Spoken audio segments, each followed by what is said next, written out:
Hello! How is everybody? Happy Tuesday. How is life? I hope everybody is having a great kickoff to the week.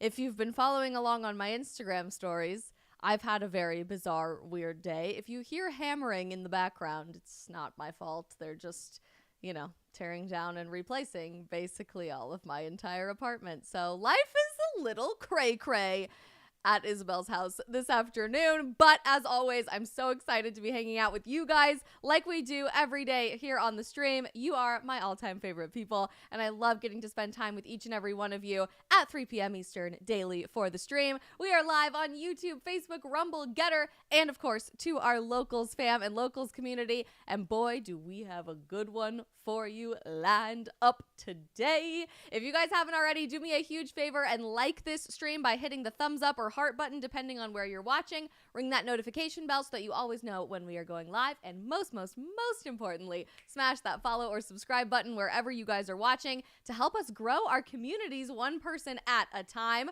We are almost, next March, we will be to a whole year of streaming across platforms every single day, and I have some goals by 2024. I think it would be super special and cool if we could get our Rumble channel to 10,000 followers. It was at 0 at the beginning of the year, and if we could get our YouTube channel to 30,000 subscribers, but I need your help to get there. That is our goal here on Team Isabel Brown, team of 1, soon to be 2 people going into the new year, but we need your guys' help, and you guys are the absolute best. All right, it's Tuesday.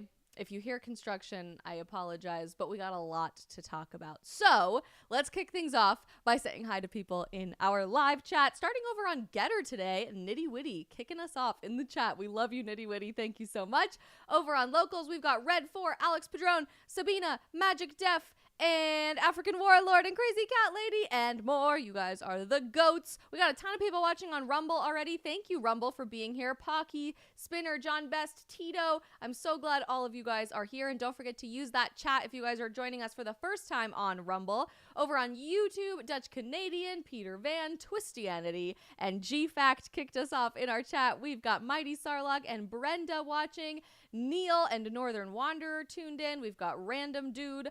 That sounds like a great name for you, Random Dude. Los Ravosa and Bruno watching. Buenas tardes to you, Bruno. We love to see you. My mom is watching. Hi, Mom. I hope that you don't have a lot of construction going on at your house because apparently you've passed it all on to me.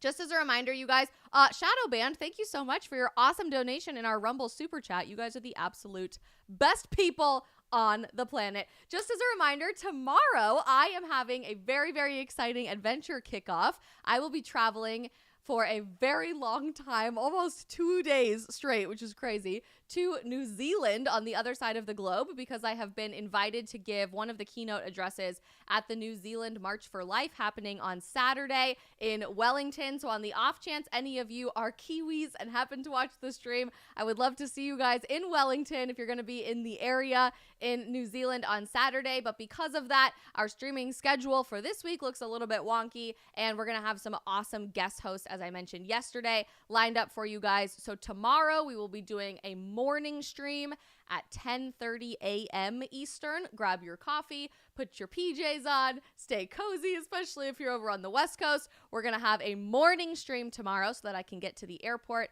and head over there. But then on Thursday, we will have no stream because Thursday completely disappears for me, which is really bizarre. And we're back to normal streaming because of the International Dateline. On Friday, we've got some guest hosts lined up. I'm going to be popping in and out from New Zealand, which will be really fun. And I can't wait to share all of you guys with that experience. But just wanted to remind you, tomorrow morning we are at 10:30 a.m. Eastern. No stream Thursday. Back to normal streaming on Friday. This week has felt like a literal freaking month. All of the stuff with my apartment has just been really crazy. It's like the weird fog brain time warp when you get back from Thanksgiving. On top of that, I almost cut my thumb off yesterday while I was cooking. So, that was fun. Life is just grand, and that's where I'm at. But despite my constant positivity, we have a lot of really crazy crap going on in the world, and that's what we're breaking down today on the stream. I've been following and doing some research on this emerging story from the last several months about the Biden campaign trying to counter misinformation and potentially silence misinformation, whatever they deem to be misinformation, and did a lot of research about it last night. So would love to unpack that with you guys. Plus, one of the major fans of my all-time favorite Netflix series, Stranger Things. I absolutely love Stranger Things. I reference it all the time in my new book coming out in March and a lot of speeches that I give. It is one of the greatest shows that has ever been put together. One of the stars of Stranger Things is under fire and under threat to be canceled, is already trying to be canceled by many of the children of the internet because he happens to be Jewish and support Israel. We're going to cover that at the end of the stream, but first and foremost, jump into this story on censorship and misinformation. So yesterday I told you guys all about the new law that's being put forth for potential passage in Ireland, specifically dedicated to silencing anybody who possesses hate speech on their phone, on their computer, or who happens to engage in hate speech out loud under Irish law. And the way that the Irish law is currently set up regarding hate speech, it's not quite as all-encompassing or overreaching, but interestingly does already exist, that the person who is offended by what you said, the person who considers themselves the victim of the hate speech that you happened to propagate into the world, has the complete and unilateral jurisdiction to determine what your intentions were behind any alleged hate speech. So if somebody says that person was intentionally trying to be racist when they said XYZ, even if that wasn't objectively true, under Irish law, you would be prosecuted with a hate speech crime. And now that they're really dealing with all kinds of civil unrest and huge protests in Ireland because of the country's mass immigration policy, they have one of the highest rates of migrants and asylum seekers and immigration in the last couple of years in all of Europe. I believe they're the second highest country in all of the European Union in the number of people that they have taken in the last couple of years. People who are native to Ireland are very frustrated with this and are taking to the streets to protest.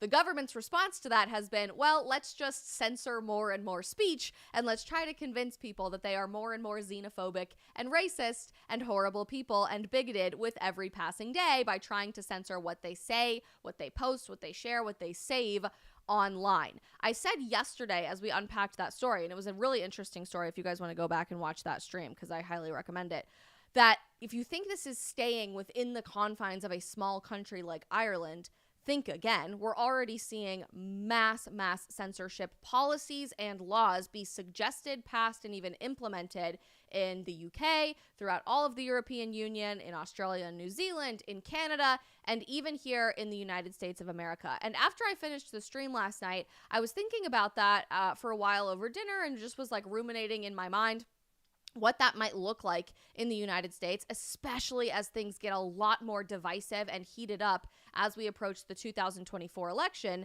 And I happened upon this article that's actually a few months old, but is being resurfaced in the social media sphere about specifically how the Biden presidential campaign, so Joe Biden, the current president's presidential campaign staff, is trying to create this whole network and web of staffers and volunteers dedicated to combating, to countering, and even outright silencing anything they deem to be misinformation or not accurate information or even just biased against this particular candidacy or presidential campaign, which at face value, even the concept of that is shocking to try to think about and try to wrap your head around. It is absolutely asinine to me that we still pretend like we live in a free country with free elections and freedom of speech and the ability to make up your own mind and freedom of access to information when we live in a country where the incumbent president of the United States, the guy currently in office holding all of the political power possible in the most powerful office on the face of the planet, is using his campaign staff to essentially silence you on the internet if you are critical of this current incumbent president. And the moment that you do that, you will be shut down instantaneously. Your freedom of expression will be taken away from you. So God forbid you ever are critical of the guy currently in power. God forbid you ever want to ask questions about what they're doing poorly or what they're doing wrong in the office of the presidency today. God forbid you suggest another guy might be better, because more likely than not, that's going to be deemed to be misinformation on social media platforms, the modern public square where we all get our news, our information, our ability to understand current events, our commentary, and how we form our own values and opinions and perspectives. We live in an authoritarian society at this point in time. And I don't even know how else to say it other than that, because I'm really, really tired of pretending like we live in this amazing, perfect, utopian, free country. We did at one point, but we don't now. And I think people are either so passionate and so in love with our story and our history as the United States of America that we can't acknowledge that we no longer have those things that we took for granted for so long, like freedom of expression and freedom of speech, so that we can't even recognize or reconcile where we are today. It's just too painful to think about or too difficult to think about. Or B, we're just totally unaware that any of this is happening. And probably, rightfully so, we are unaware that these things are happening because the media isn't really dedicated to covering these things. Rather, the media is running interference for the people who are already in charge. So let's just understand what the heck is happening from this Biden presidential campaign strategy in trying to silence and censor you for supporting, sharing, or posting misinformation, sorry, I hit my mic there, on the internet, and then figure out what the implications of that actually are going to be as we move closer and closer to next November, which will be here before we know it, by the way. December is on Friday, so that's absolutely insane. We're talking about less than a year from now. It's going to fly by. This was published by Politico, which is really big in the political world. Obviously, if you live in DC, you read Politico almost every single day, but most average people don't really interact with Politico. So this was not covered by a Fox News or a CNN or an MSNBC, to my knowledge, but this was published at the end of September, on September 20th, by Politico, that Biden's campaign was set to, quote, counterpunch on misinformation. Politico says with social media platforms pulling back from policing false political claims and Trump gearing up for a fight, Biden's 2024 campaign is rebooting its online defenses. What a bizarre choice of words. Let's figure out more. Joe Biden's presidential campaign is overhauling its strategy to fight misinformation. Just like yesterday, I have to ask, who gets to determine what is misinformation and what is not? I would love to know. On social media in the 2024 race, recruiting hundreds of people, of both staffers and volunteers, so paid employees to the campaign and volunteers, to monitor platforms. That doesn't sound 1984 at all. Buying advertising to fight bogus claims, pushing out its own counter messages through grassroots allies, with a bulldog aide helping lead the effort. Wow, let's unpack more. The change is driven by concern that social media companies are less willing to police political misinformation. Well, politics is a game of strategy. Politics is also a game of opinion. Politics is also a game of the people in power versus the underdog. So what is determined misinformation? Something that's objectively true but looks unfavorable to the other side that isn't currently in a position of power? What does policing that information look like? Removing posts, removing people's entire accounts, removing their digital footprint entirely? With the FCC's new unilateral jurisdiction over every single thing related to the internet that happened a few weeks ago, hopefully pending legal challenges in the next several weeks. Please go back and rewatch that stream if you guys haven't already. That was wild. Apparently, any measure ever could theoretically be taken to police political misinformation. So that's terrifying. And also by the risks of mistruths. So we're not even talking about misinformation now. We're certainly not talking about lies, but there's a gray area apparently between truth and lies called mistruths. Fascinating. and attacks from Republican rival Donald Trump and other GOP candidates, according to interviews with 5 Biden campaign officials over the last several weeks. One of the leaders in the fight against what it expects to be a flood of misinformation will be a controversial figure, Rob Flattery, who is the former White House Director of Digital Strategy. If you don't know what that position is, essentially they run all of the social media for the White House. That office does. So, when I worked there, there was like somebody specifically dedicated to the White House Twitter account. There was somebody specifically dedicated to the White House Instagram account. That all falls under the Director of Digital Strategy office. And I will just say this, for all of the things that I absolutely hate about this current administration, that they are truly bad people, many of them seeking to destroy our country from within. They've done a phenomenal job from a strategy perspective in isolation. With the Digital Strategy Office. They've hired like an entire staff dedicated to using tools like TikTok influencers or independent content creators. They have specific press briefings for independent creators rather than just for the mainstream media. They've done a really, really good job at messaging their strategy, which I full-heartedly disagree with. I don't think they're doing anything right at all in this current administration, but how they are doing it is very fascinating and very strategically smart from my point of view. This guy sent really combative emails in the last several years, which is why he's no longer the Director of Digital Strategy, to several different social media firms. And he actually is on the other end of a court case now, a federal court case and a congressional investigation for coercing social media companies to silence people. So we're going to talk more about that in just a second. But the guy who's the whole face of we're going to silence people for the election was previously at the White House trying to silence people who were critical of the government. So that tells me everything I need to know about how bad this is going to be.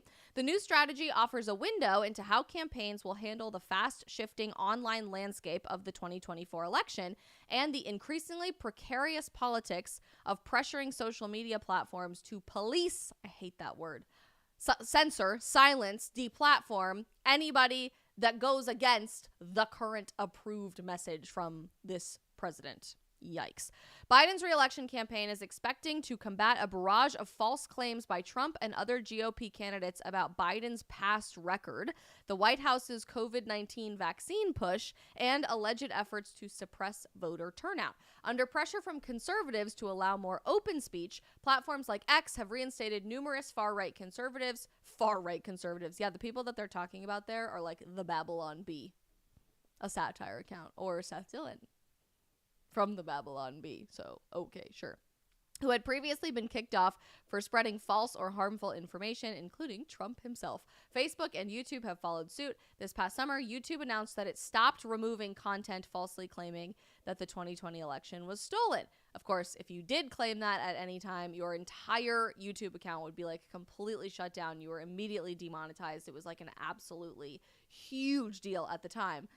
And now they're not even giving it a second thought. So that's fascinating to me. In this environment, Biden's campaign advisors say they plan to rely less on companies' willingness to police misinformation and more on their own resources to counter it. The campaign is going to have to be more aggressive, pushing back on misinformation from a comms perspective and filling some of the gaps that these companies are leaving behind, said this guy, Rob Flattery.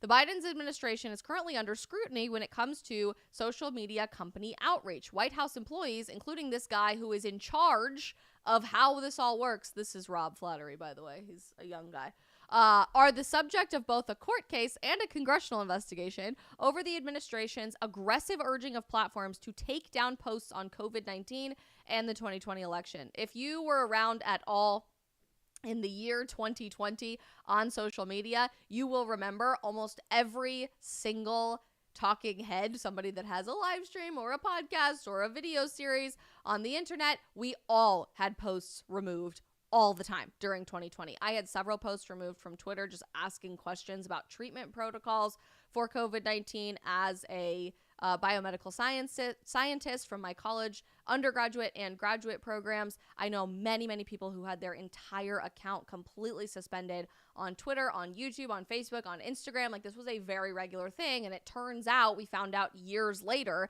it was specifically because the White House, and even more specifically, this guy, Rob Flattery, was pressuring with extremely combative emails the social media platforms themselves to take down these posts. So using the threat of the government against these private companies who are already in bed with the government anyway, so I'm sure it wasn't that difficult to bend and twist their arm too much. Using the threat of the power of the government and the power of the presidency to silence people with like 20,000 followers on Twitter, which is so ridiculous to me because that speaks volumes about just how afraid our government is of criticism. That speaks volumes about just how important our First Amendment actually is in protecting our ability to criticize the people in power. That's what freedom of speech is really all about. It's not even at the time really intended to protect these crazy radical ideas, because that really wasn't the culture of the time that the Bill of Rights was written. The Bill of Rights was written at a time where it was so important, to the point of death, to the point of revolution, to protect the right to criticize the people in power. And it just so turns out we're finding loopholes all over the frickin' place in the United States right now when the president feels so threatened by criticizing a COVID-19 strategy or criticizing election confusion and people losing faith in the system that we supposedly are supposed to have faith in as a free country, that the White House went out of its way to pressure company after company after company to take down our posts, even asking questions. I'm seeing in the chat that so many of you are popping up that you were really, really cautious on social media during that time. Literally every single one of us had to be. It was a really weird time to be a content creator, specifically around the time of the election and in the political space, because it was this weird, unprecedented feeling that if you were critical of the people who were pulling the strings behind the scenes in the algorithm coding and all of that on a social media company's staff, that you would get the boot. For really the first time ever, social media wasn't this open public forum. It was this publishing company that got to pick and choose what opinions were deemable to stay on the platform and stay public, largely because of pressure from the people in power. Very, very, very scary stuff. This was fascinating, just continuing to go through this story. Katie Harbath, who was previously the public policy director at Facebook, and she's a staffer at the RNC, cautioned that the campaign needs to be careful in how hard it comes after social media platforms, in part because GOP investigations in Congress are asking very legitimate questions about the White House's past pressure on platforms to remove content. She said it doesn't feel great to have anybody trying to threaten their control or force platforms to be making moves. This guy, Rob Flattery, what an individual, who was promoted to the campaign leadership role in August, stands at the center of political controversy around the fight against online misinformation. According to emails disclosed in a case filed in Louisiana, he harangued employees at both Facebook and YouTube when he was formerly in the White House, and now he's on the campaign. So even though it's different because of specific federal campaign financing laws, it's really not different. Like, he probably is in the White House every single day working with the social media team and the digital strategy office at the White House to coordinate that for the campaign. It's all very, very in the family, even though they are different things. He really just moved around, insisting that the companies do more to combat rhetoric against the COVID-19 vaccine. His aggressively worded messages have made him the target of conservative allegations that the White House and other Biden officials wrongly pressured private companies to take down internet speech. I mean, I don't even know if that's a conservative allegation at this point. I think that's just the objective observation of what the heck is going on at this White House and in this particular time. The case is still going on, to my knowledge. I think it's a temporarily paused case, so I don't really know the whole situation about the actual lawsuit. I'll do some more research to make sure that I'm ready to share all of that truth with you guys. I don't want to misspeak or speak out of turn because I don't know every single thing about this particular case. But the White House and the Biden campaign have refused to comment on the ongoing litigation. They've continued to back this guy, especially by moving him from the White House onto the campaign staff. And he's found his ways to make his boss more engaging to young voters by recording TikTok videos and Instagram videos with people like the Jonas Brothers. I think we reacted to that Jonas Brothers TikTok. It was the cringiest thing that I have ever seen, and I love the Joe Bros, so that sucked. And Olivia Rodrigo was brought to the White House like right in the thick of her last concert tour, so that was a really big deal. Biden has continued to elevate flattery, making him the first digital strategy director to be named as an assistant to the president. That has to do with rankings at the White House. If you're unfamiliar with how rankings work, that's a pretty big deal to make it as an assistant to the president. He praised flattery when he left in June, saying that he operated with unparalleled creativity, innovative spirit, and a bias towards action. Yeah, action against everyone who is remotely critical of what's going on in this particular White House. But like, okay. So now the new strategy is, because they're under so much investigation from the White House pressuring these companies to take down content that disagrees with their point of view, their perspective, their agenda, their particular campaign strategy, because they can't really now tell a company, take that down or else, take that down or we'll be really mad, because they're already under investigation for that. Their new strategy going into the 2024 election is that they want to publicly shame companies. Publicly shame companies for not enforcing misinformation policies. They plan to use Facebook to run paid ads about shaming these companies for refusing to take down critical content of the President of the United States, something that they began doing in the 2020 campaign, and they're really amplifying this effort in 2024. They're building up their ranks of the people to publicly shame social media platforms to hundreds of people, including expanding their own communications, legal, digital, and rapid response teams, and working with staff from the DNC, state Democratic parties, and on-the-ground volunteers to monitor and quickly correct misinformation. They'll also rely on grassroots organizing and volunteers to refute false claims from opponents that are intended to suppress voter turnouts, as well as work with media outlets to fact-check untruths. Why are we calling it an untruth? Is that not a lie, chat? Am I crazy?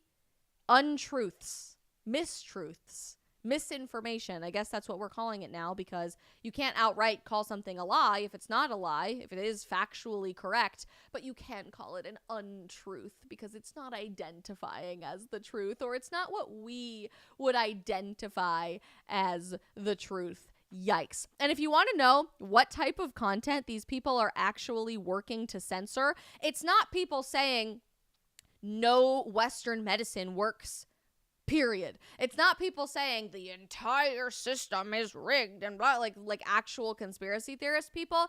No, the content and the people that this particular presidential campaign is working to censor are people complaining about the economy. I'm literally not even making this up. It's people saying things are too expensive. And that's what this campaign is dedicated to shutting down as untruths. The Washington Examiner published this just a couple of hours ago. One of the first videos that this new machine for the Biden campaign to combat misinformation happens to do with a McDonald's smoky BLT double quarter pounder with cheese. In December of last year, a man in Idaho, in Post Falls, shockingly, I grew up in Coeur d'Alene for several years. I lived in Post Falls at one point.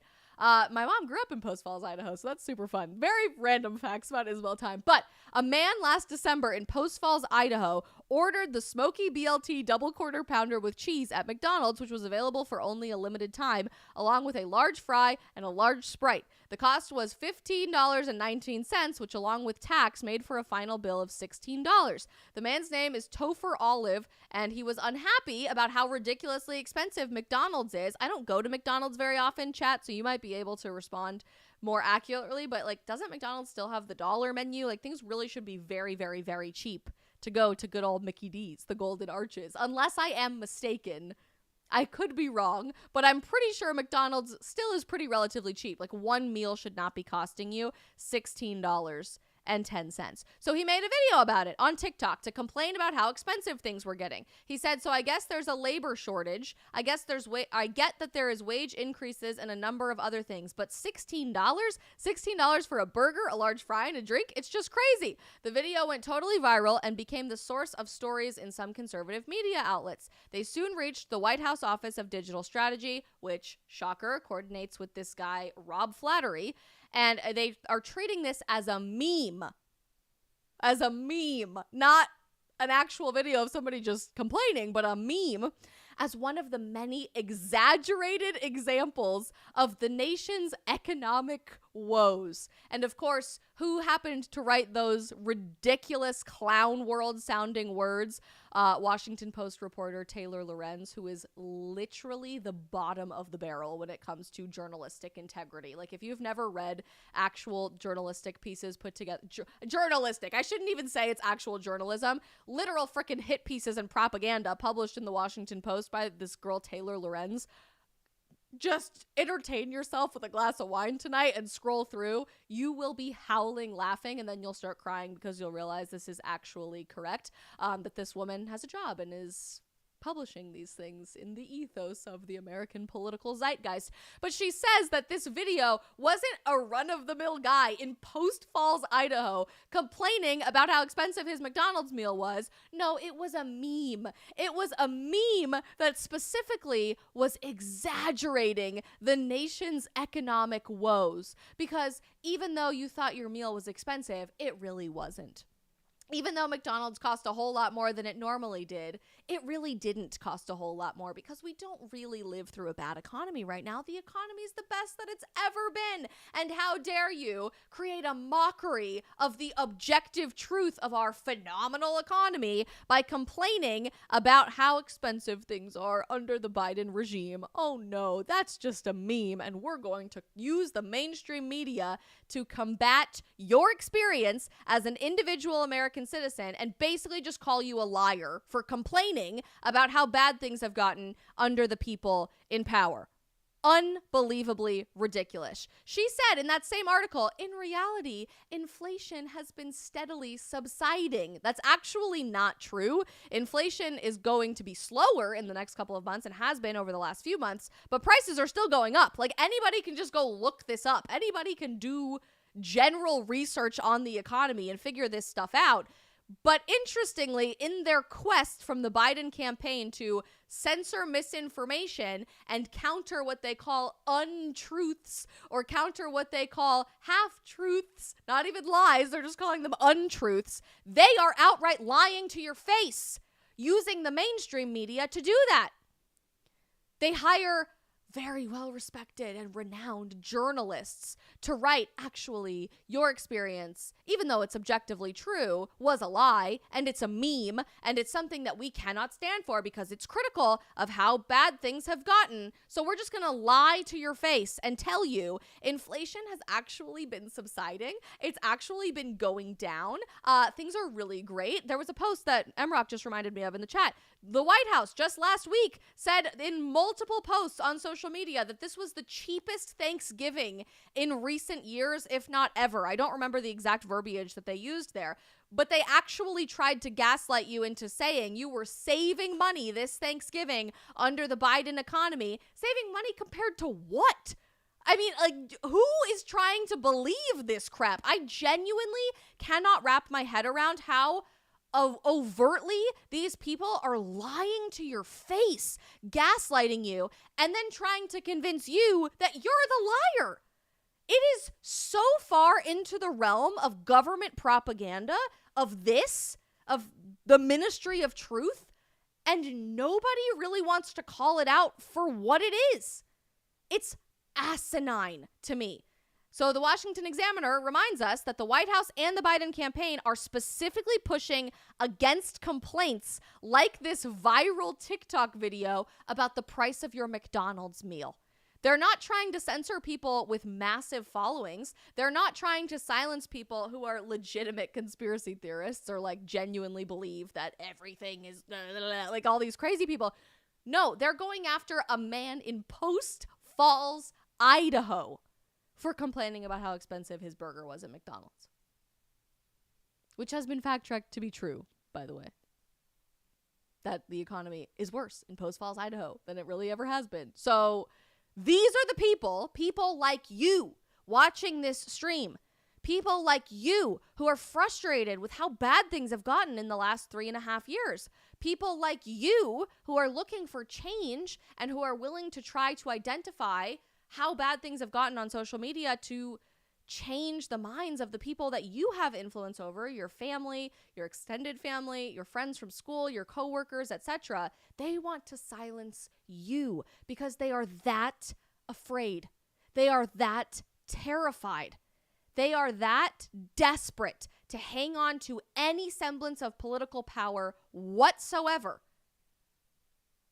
forsaking all of our constitutional and civil rights in the process in order to retain their spot in the Oval Office and probably their positions in Congress and all of the other people who are inevitably involved in this ridiculous government scheme between public sector, political operatives, as well as private companies like these social media companies that really at this point are all just one and the same.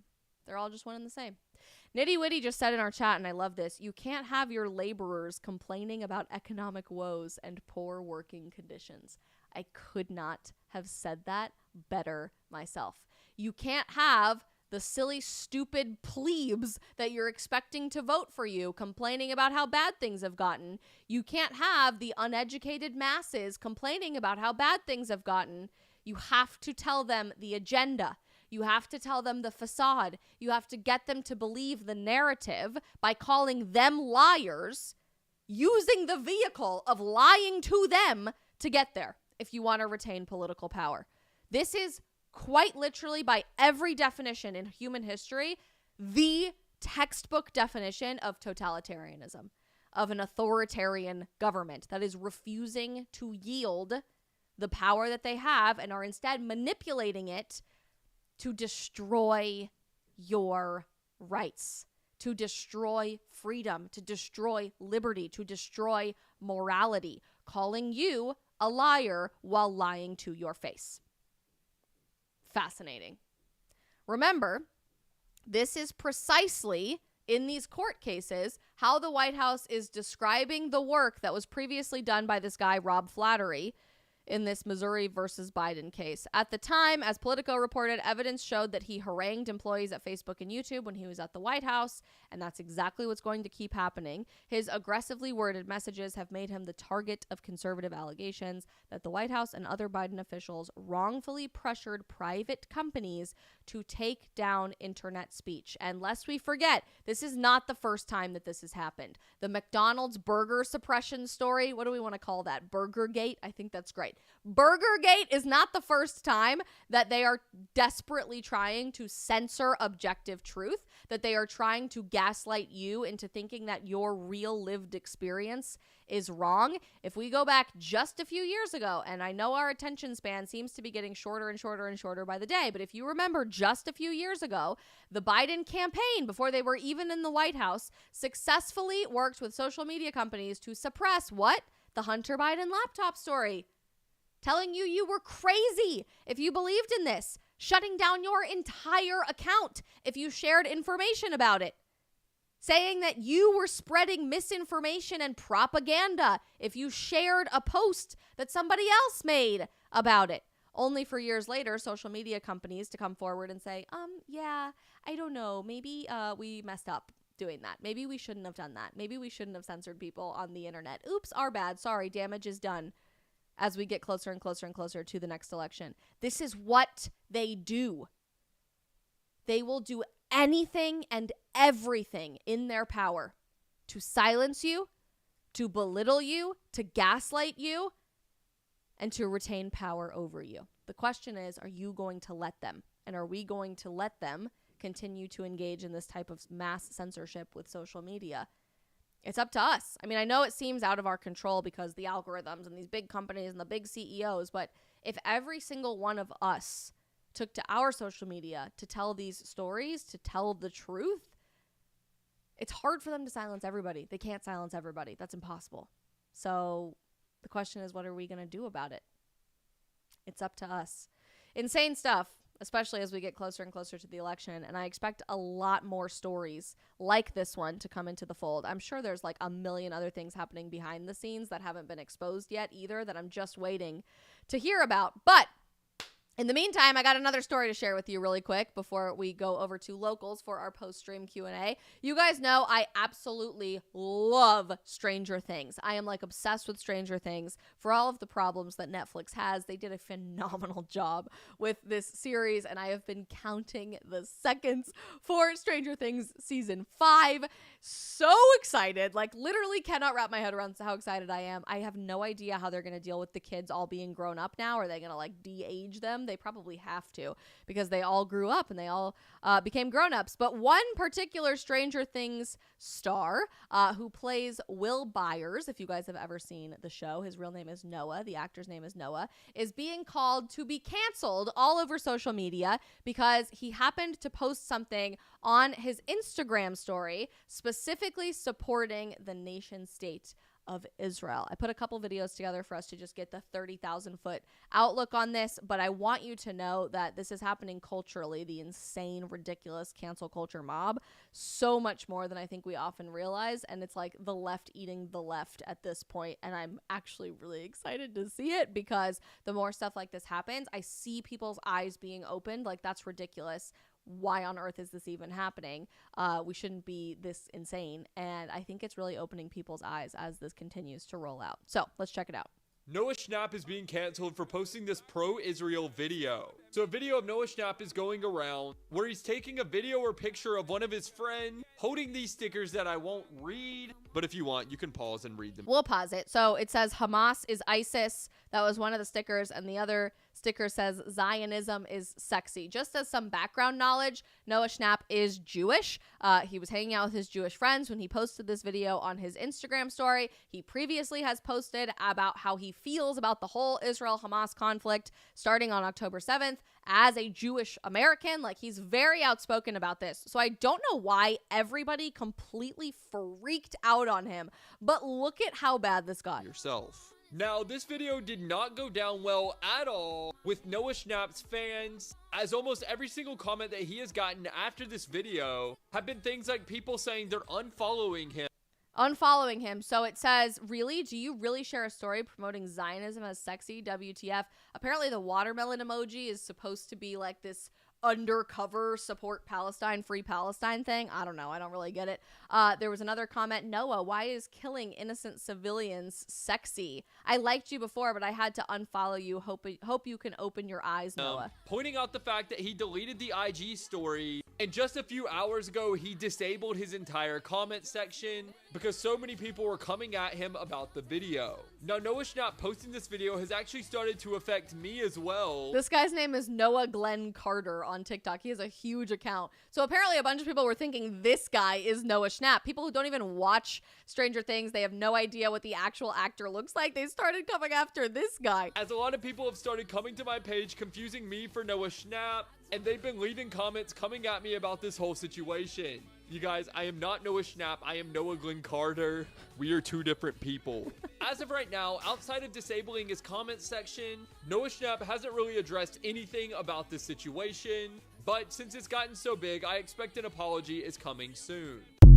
So that's one video to cover all of this. I put together one more just so that you guys can see the 30,000 foot overview of what's going on. And then I want you to read what Teen Vogue had to say about this poor kid. Noah Schnap is facing backlash for posting this video to his Instagram story. So it's just like seen waving around him stickers hanging out. that say Zionism is sexy and Hamas is ISIS. I want to show you that video one more time. It's literally just him hanging out with his friends. Like, facing backlash for posting this video to his Instagram story. In it, he can be seen waving around stickers that say Zionism is sexy and Hamas is ISIS. In case you don't know the exact definition, Zionism is a movement for originally the reestablishment and now the development and protection of a Jewish nation in what is now Israel, essentially Israel's right to exist. It was also established as a political organization in 1897. Some interpret Zionism as being synonymous with the occupation of Palestinian land. Hamas is the Palestinian militant group that attacked an Israeli music festival on October 7th, killing more than 1,200.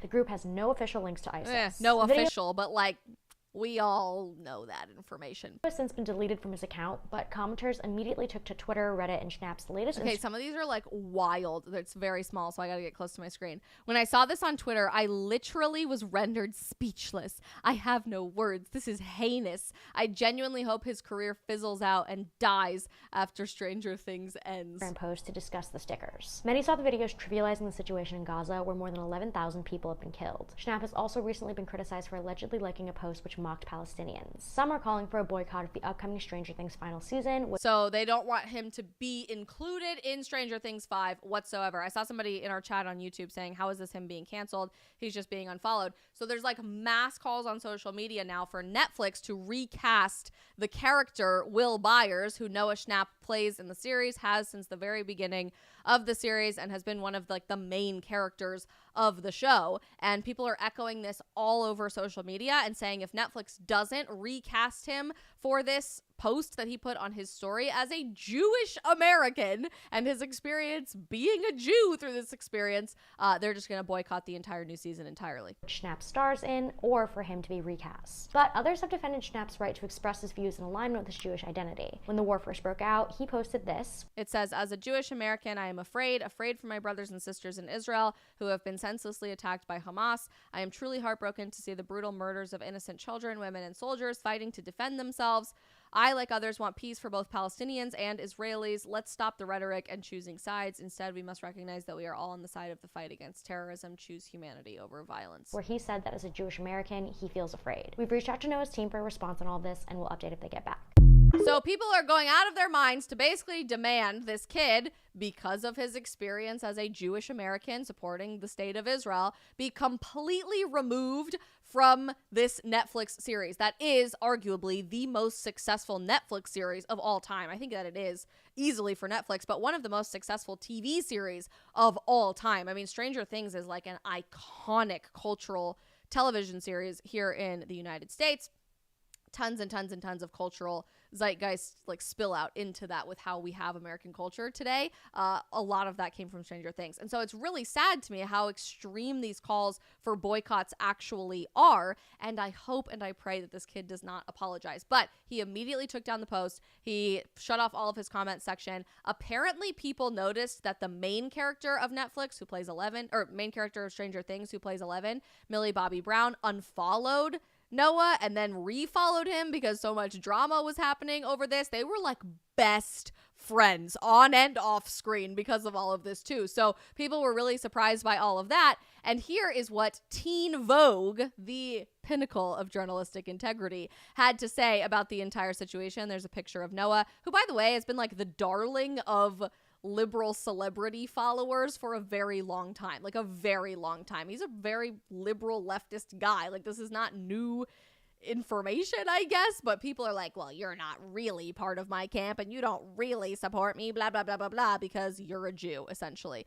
Stranger Things fans, Teen Vogue published, call for a boycott after Noah Schnap's Zionism is Sexy video. A number of Stranger Things fans are calling for a boycott of the long-anticipated 5th and final season of Stranger Things after this video went viral all across social media. He plays Will Byers on the critically acclaimed Netflix series, recently making headlines after he appeared in a video smiling, laughing, and seemingly recording those surrounding him, who held up stickers reading Zionism is sexy and Hamas is ISIS. The video was reposted on social media by news aggregation accounts on November 13th as calls for a ceasefire in Israel's retaliatory bombing of Gaza intensify. Don't we love Teen Vogue and how they write all of these things? The video in question has been regarded as insensitive by many and has led to fans of the show demanding that he be removed from the cast and calling for a total boycott of the season via intense, even virulent social media backlash. The very least we can do, said one person on the internet, one of the people of the internet, is totally boycott the upcoming season of Stranger Things on Netflix. If Bella Hadid can lose modeling contracts merely for standing up for Palestine, objectively not what is happening, by the way. Bella Hadid is like brutally cyberbullying people over the whole Israel-Palestine situation right now. She has said some wild things and like is actually supporting terrorism on the internet. Very different things. Noah Schnap should not be allowed to get away after wholeheartedly endorsing a genocide. God, people are just so miseducated in this country. It truly blows my mind. Having all those resources to learn about the occupation, thousands of people literally pointing him to that direction, and this is what he answers with. Stranger Things was one of my favorite shows, but let's all boycott season 5, said one other person. He can promote Zionism without getting fired, but others can't call for a ceasefire or stand. He literally said, let's not choose violence. Let's stand against terrorism. Or stand with Palestine without losing their jobs or getting dropped by brands. Like many other celebrities, he is Jewish and has been very vocal about his support of Israel. What do they mean by that? Like many other celebrities. Schnap, who is Jewish. Oh, Teen Vogue. Has been vocal about his support of Israel since the Hamas attack on October 7th, which killed over 1,300 Israelis. Since Israel's assault on Gaza following the attack, love these words. They call the Gaza invasion and killing of 1,300 innocent people an attack, and then they call that an assault. So interesting. The Gaza Health Ministry reports that more than 1,000 people have been killed in the Gaza Strip. Horrifying situation all around. We've covered it very much at length here on the stream. As the casualties in Gaza continue to increase, more and more Jewish voices have started speaking out, with many concerned with what they see as a conflation of anti-Zionism and anti-Semitism. There was a huge group of Jewish writers and creatives who wrote a whole letter about this, blah, blah, blah. Following delays caused by the writers and actors strikes, the 5th and final season of Stranger Things is slated to begin production ASAP. I think I saw somebody say in our chat somewhere, maybe on Rumble, that they just started filming season 5. Grumpy said season 5 is just resuming filming. Thank goodness. So I'm excited about that because, God, I love this show. Judging by teasers and clues shared by both the series creators and actors, Will Byers' role will be significant in the upcoming season. It has been in every single season since the beginning. And obviously, he did not provide comment to the garbage heap of journalistic crap that is Teen Vogue. But genuinely, I cannot begin to wrap my head around this. It's literally the left eating their own. Like, your lived experience matters. Your truth matters. Your identity matters until it's an identity that I don't like, and then goodbye. And I used to like your identity, but I can't like your identity anymore because it's not the approved mentality trademarked by the loudest voices in society, because it's not the mainstream opinion that everybody is supposed to have these days. I don't know. I'm curious to see if Netflix does anything about this. I hope that they won't, and I doubt that they will. I'm very curious to see if he's going to be responding to any of this, because obviously he's under a whole lot of pressure to do so. But I hope that this continues to open more and more and more people's minds for all of the horrifying reality that this Israel-Hamas situation has been over the last several weeks. And I mean, I wish more than anything none of this had ever happened, because I'm just still sick to my stomach over how truly heinous these acts of terrorism has been. I still have many friends living in Israel who are continuing to deal with this stuff, even though our media has largely moved beyond it and doesn't want to cover this anymore, and it's not the next big thing that's capturing all of our attention anymore.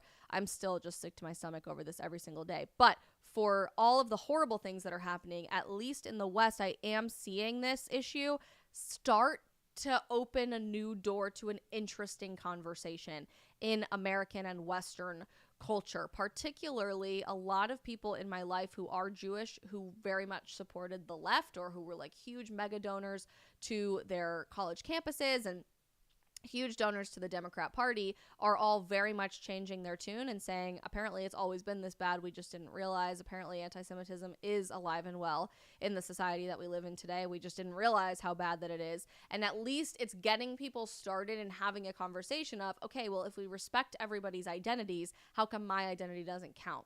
How come my ethnicity doesn't count? How come my religion doesn't count? Only the one that's the approved narrative trademark counts in whatever major cultural conversation that we are having. I am seeing a lot of productive conversation around it and a lot of changed hearts and minds, and I hope and pray that the conflict will come to an end soon, and that innocent people will no longer continue to die because of the acts of horrifying, evil, depraved, demonic terrorists, but also that people will continue to open their hearts to real dialogue and real conversation, and that we can move beyond the stupid era of cancel culture to give people understanding, to give people grace, and to have an actually tolerant society again. Because despite calling themselves tolerant and progressive and all of the right things, we all know that the left is anything but. All right, you guys, we are going to jump over to locals here in just a second. But before we do that, I want to give a huge shout out and thank you to our friends over at Nori who helped to make today's stream possible as our sponsor. I have absolutely loved working with Nori over the last couple of months as a sponsor here on the stream. They are a made in America, very patriotic, wonderful pro-family and pro-faith company that delivers the highest quality and most accessible microbiome solutions on the market. If you guys are looking for like supplements or vitamins or even alternatives to those little emergency packets that help support your immune system and your gut microbiome, you can find all of them on Nori's website. Why can't I point? Nori's website right there. They are a phenomenal company and their products have made a huge difference in my life, especially their signature Stay Well product, which is just like an emergency packet. You just mix it up with a bunch of water. If you get sick a lot or you travel a lot, I promise this is going to make a huge, huge difference in your life. And you can grab your first product from Nori using the link that I just dropped in our live chat, as well as the code Isabel20, ISABEL20, Isabel20 for a discount on your first order. Just like every day on the stream, we're going to jump over to locals for our post-stream Q&A, and we would love to have you guys join us. I'm dropping the link right now in the chat for you to jump over there if you want to hang out for an extra couple minutes and ask me anything. Just as a reminder, tomorrow we are live early in the day. We're having a morning stream at 10:30 a.m. Eastern because I have to jet off to the airport to head to New Zealand for my very first trip there, which I'm super excited about. Please pray for my sanity with the ongoing repairs in my apartment. I still have no drywall, but I now have floors, which is a major update from the last couple of days. Yikes. And I will see you guys tomorrow. Before you go, don't forget to hit that like button. Could look like a thumbs up or a heart, depending on where you're watching. And smash that follow or subscribe button wherever you guys are watching to help us hit those goals for community growth as we get closer to 2024. Love you guys.